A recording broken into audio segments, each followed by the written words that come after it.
Start. चिरंजीव हेमंत, तू 16 दिनांकास वयाचे 61 वर्षात पदार्पण करीत आहेस. तुझं मनापासून हार्दिक अभिनंदन, शुभाशीर्वाद. जीवेत शरदशतम. तू इथं आमच्यात मंगेश, पल्लवी, अवनीसह हवा होतास असं मनास खूप वाटतं.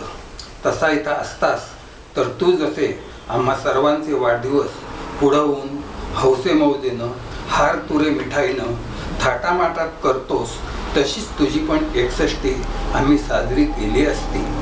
आज योगायोगानं मुलगा, सून, नात तिकडे 61 साजरी करीत आहेत. हा त्यांना पहिल्यांदाच योग प्राप्त होत आहे, त्याचाही आनंद आहेच. तुम्ही मुलं लहान होता तेव्हा आपली परिस्थिती ओढाताणीचीच होती. मी नोकरीत व्यस्त त्रस्त असे. कसले वाढदिवस ने कसले काय.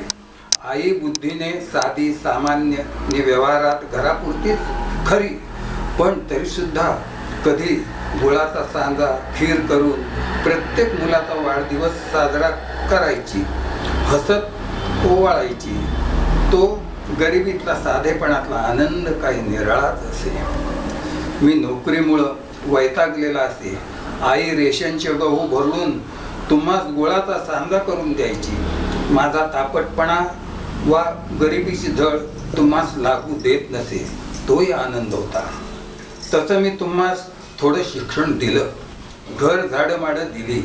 लहानपणी कपडा लत्ता, खाणं पिणं यांचं सुख नाही देता आलं. मात्र जगात टिकण्यासाठी, हवं ते मिळवण्यासाठी जे मनोबळ लागतं ते तुम्हास माझ्या बरोबरच्या जगण्यातून सहजच मिळत गेलं.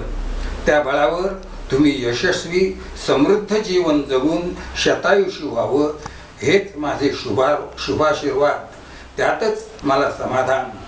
चिरंजीव मंगेश, सौभाग्यवती पल्लवी, चिरंजीव अवनीस, शुभाश.